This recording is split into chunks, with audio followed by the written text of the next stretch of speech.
saya di sini ada tugas dari pendidikan guru penggerak untuk melakukan wawancara terhadap pimpinan sekolahan ya. Ini kaitannya dengan pengambilan keputusan sebagai pemimpin. Nah, di sini yang saya tanyakan, adakah kasus yang Bapak alami selama ini, Bapak? Oh, tentang kasus biasanya itu terjadi pada kenaikan kelas, di mana siswa yang nilainya tidak mencapai KKM. Sementara jika ditulis apa adanya di raport, dikhawatirkan akan berdampak pada karir siswa tersebut, sehingga tidak dapat memenuhi syarat untuk naik kelas. Ya, akhirnya saya mengambil keputusan agar guru mengadakan remedial atau pengayaan untuk sebelum menginput raport, sehingga siswa dapat memperbaiki nilainya. Saya juga minta guru untuk menganalisis hasil belajar dan faktor penyebab rendahnya nilai tersebut. Oke, berdasarkan kasus tersebut ini yang akan saya tanyakan, yang pertama, bagaimana Bapak mengidentifikasi suatu kasus, apakah itu merupakan suatu dilema etika atau rujukan moral, Bapak? Oh ya, terima kasih ini. Jadi untuk mengetahui permasalahan tersebut atau dilema etika atau rujukan moral, saya memiliki dua pilihan yang sama-sama benar saat akan membuat suatu keputusan. Saya identifikasi tersebut sebagai dilema etika, artinya ada benar dengan benar.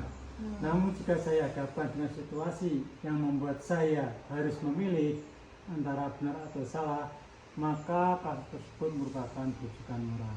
Begitu ya Bapak ya. Jadi kalau dilema etika itu benar dengan benar, kalau rujukan moral itu benar dengan salah. Nah, selama ini bagaimana Bapak menjalankan pengambilan keputusan di sekolah, terutama untuk kasus-kasus di mana ada dua kepentingan yang sama-sama benar atau sama-sama mengandung nilai kebajikan? Pertama, mengidentifikasi masalah tersebut dengan mempertimbangkan orang banyak, memprioritaskan kebutuhan murid, memikirkan dampak dari keputusan saya yang ambil jangka pendek maupun jangka panjang, serta memikirkan hasil yang didapat dari sebuah keputusan tersebut. Selain itu saya mengajak guru untuk bermusyawarah dan memberikan masukan-masukan. Begitu ya Bapak ya. Oke, untuk pertanyaan selanjutnya Bapak, langkah-langkah atau prosedur seperti apa yang dilakukan Bapak selama ini? Untuk langkah-langkahnya, yang pertama adalah menelaah kasus yang terjadi, bisa suatu kejadian pihak yang terkait atau terlibat, alasannya dan lain-lain. Kemudian yang kedua adalah mengidentifikasi apakah ada aspek pelanggaran hukum atau pelanggaran aturan dalam situasi tersebut. Kemudian yang ketiga, membuat keputusan berdasarkan nilai-nilai kemanusiaan, kepedulian, keadilan, serta mempertimbangkan solusi yang lain, tidak merugikan musyawarah guru-guru dalam membuat refleksi keputusan pada posisi saya yang harus menerima keputusan. Begitu ya Pak ya. Baik Bapak, kemudian hal-hal apa saja yang selama ini Bapak anggap efektif dalam pengambilan keputusan pada kasus-kasus dilema etika? Untuk itu kami melakukan dengan pengujian dari kasus tersebut dengan musyawarah untuk mencapai mufakat. Dalam pengambilan suatu keputusan kali ini adalah merupakan kegiatan yang penuh risiko, sehingga kami mengadakan musyawarah untuk mencapai keadilan untuk semuanya. Baik. Berarti dengan musyawarah untuk mufakat ya Pak? Iya, betul. Oke. Kemudian apa saja yang selama ini merupakan tantangan Bapak dalam mengambil keputusan pada kasus-kasus dilema etika? Ya, terima kasih. Untuk tantangannya, bagaimana memberi pengertian kepada pihak yang merasa tidak puas terhadap keputusan yang saya buat. Sebagian cenderung memberi kritikan pedas dan menjus bahwa saya tidak tegas saat mengambil keputusan berdasarkan rasa kepedulian terhadap kebaikan bersama dan masa depan murid. Namun hal ini wajar dan masih bisa saya atasi. Oh, gitu. Baik Bapak, untuk pertanyaan saya selanjutnya, apakah Bapak memiliki sebuah tata kelola tertentu dalam sebuah penyelesaian masalah dilema etika? Apakah Bapak langsung menyelesaikan di tempat atau mungkin memiliki sebuah jadwal untuk menyelesaikannya? Bentuk atau prosedur seperti apa yang Bapak jalankan? Biasanya jika situasi yang saya hadapi ada dilema etika, saya tidak merta langsung mengambil keputusan di tempat. Saya lebih dahulu menelaah kasus tersebut secara rinci dengan menggunakan fakta, pihak yang terlibat, dan konfirmasi dengan pihak yang lain dalam mengambil keputusan. Selain itu saya juga musyawarah bersama guru-guru untuk mendapatkan masukan. Kemudian saya akan mengambil beberapa waktu untuk berpikir dengan matang. Setelah itu barulah mengambil sebuah keputusan. Gitu ya. Kalau gitu, apakah ada seseorang atau faktor apa yang bisa membantu Bapak untuk mengambil keputusan, Pak? Tentu saja ada ya. Di dalam melakukan keputusan itu kami melakukan banyak pertimbangan atau meminta solusi atau pendapat kepada Dewan Guru, komite sekolah, juga pihak lain seperti pengawas. Kalau tidak perlu dengan pihak lain lagi mempunyai pengalaman di bidangnya. Iya.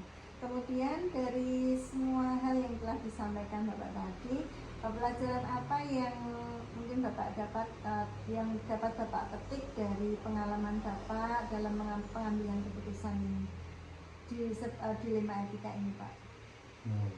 Untuk dilema etika itu mana atau pembelajaran yang biasa kami dapat dari siswa adalah bahwa pengambilan keputusan yang terbaik adalah kasus dilema etika memang tidak ada keputusan yang betul-betul sempurna.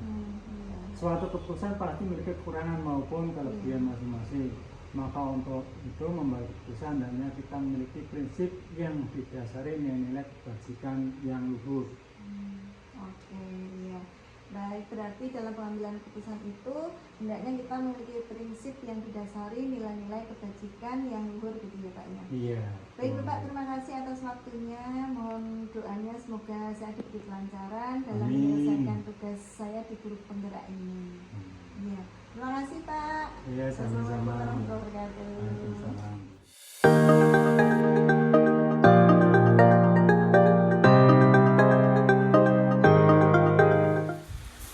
Assalamualaikum warahmatullahi wabarakatuh. Bu Titi, selamat siang. Waalaikumsalam, Bu Murtini.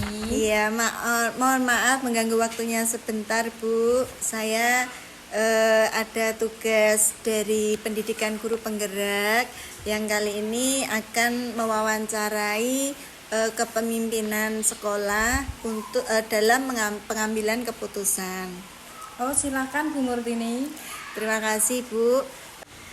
Baik Bu, saya akan mengajukan beberapa pertanyaan terkait dengan pengambilan keputusan. Untuk yang pertama, bagaimana Anda dapat mengidentifikasi kasus-kasus yang merupakan dilema etika atau bujukan moral, Ibu?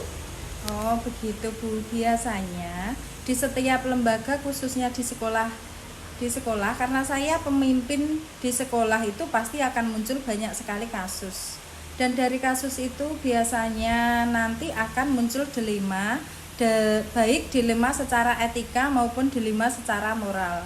Kalau dilema secara etika itu akan muncul antara kasus yang benar dengan benar. Kemudian kalau dilema yang bujukan moral itu biasanya muncul kasus dari sisi yang benar dan dari sisi yang salah juga. Begitu Bu Mur. Oh begitu ya Bu. Jadi kalau dilema etika itu benar dan dengan benar, kemudian kalau bujukan moral itu benar dengan salah. Baik, untuk pertanyaan selanjutnya, selama ini bagaimana Ibu menjalankan pengambilan keputusan di sekolah Ibu, terutama untuk kasus-kasus di mana ada dua kepentingan yang sama-sama benar atau sama-sama mengandung nilai kebajikan. Ya, itu kalau saya menghadapi sekolah yang berkaitan dengan benar-benar, biasanya saya akan mempelajari dulu kasus yang terjadi. Jadi setelah saya mendalami kasus itu, kemudian saya juga minta masukan kepada teman-teman. Setelah itu menyelesaikan kasus yang saya hadapi itu bersama, Bu. Oh iya, begitu Ibu ya. Baik, kemudian langkah-langkah atau prosedur seperti apa yang biasa Ibu lakukan selama ini? Oh, itu biasanya langkah pertama yang saya lakukan itu adalah mempelajari kasus itu terjadi kapan, di mana dan siapa yang terlibat atau siapa yang memunculkan kasus tersebut, itu yang pertama. Kemudian langkah selanjutnya saya akan memanggil kedua belah pihak yang terlihat dalam kasus tersebut untuk mengonfirmasinya. Kemudian langkah berikutnya itu saya akan mencari penyebab terjadi kasus tersebut. Misalnya anak-anak yang berangkatnya sering siang, itu saya sering melihat ketika pagi saat menyambut kedatangan anak, meskipun mereka juga diantar oleh orang tua ya, kita sebagai guru itu sering memantau mana siswa yang terlambat, mana siswa yang aktif, begitu Bu. Oke Ibu, untuk pertanyaan selanjutnya, hal-hal apa saja yang selama ini Ibu anggap efektif dalam pengambilan keputusan pada kasus-kasus dilema etika, Ibu? Biasanya dalam pengambilan keputusan itu muncul pemikiran, apakah nanti solusi yang saya berikan itu tidak menyakiti orang lain yang bersangkutan, terus yang terkena kasus itu, atau bisa saja keputusan yang saya ambil itu, solusi yang saya berikan itu merugikan banyak orang, termasuk anak tersebut itu. Begitu Bu. Begitu Bu ya. Baik. Kemudian hal-hal apa saja yang selama ini merupakan tantangan dalam pengambilan keputusan pada kasus-kasus dilema etika, Ibu? Baik, di dalam mengambil keputusan ini memang banyak sekali tantangan ya Bu. Ini tantangannya ketika bagaimana memberikan pengertian kepada pihak yang merasa tidak puas terhadap keputusan yang saya buat. Kadang kan ada yang merasa ini protes, itu masalahnya begini Bu, itu.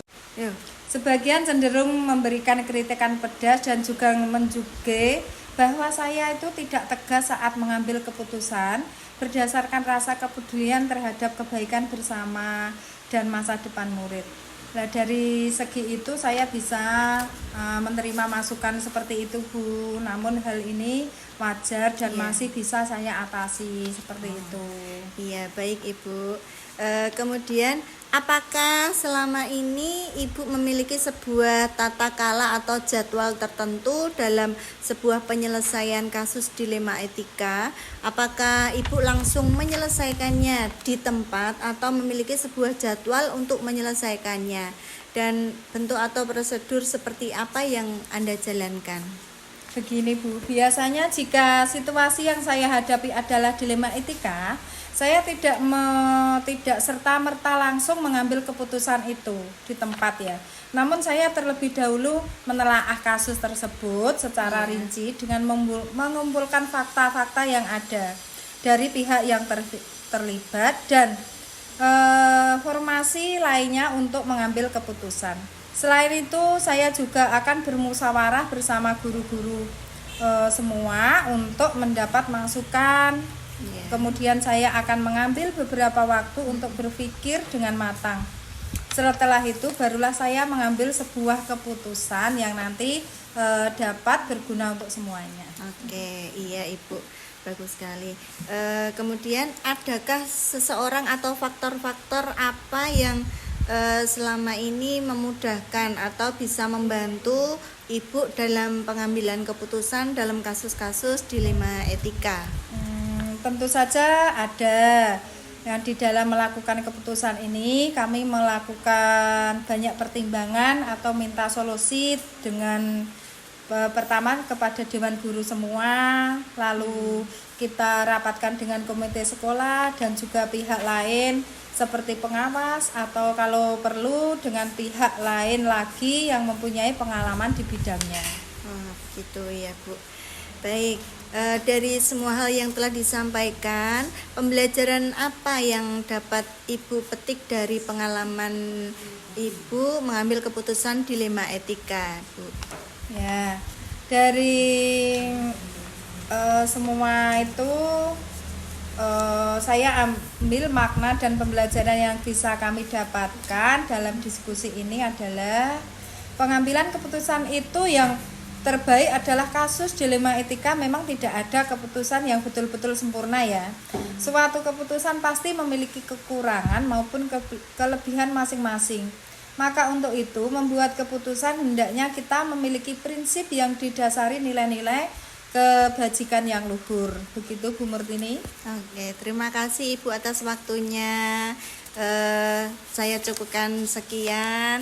Mohon doanya supaya saya lancar dalam tugas guru penggerak ini.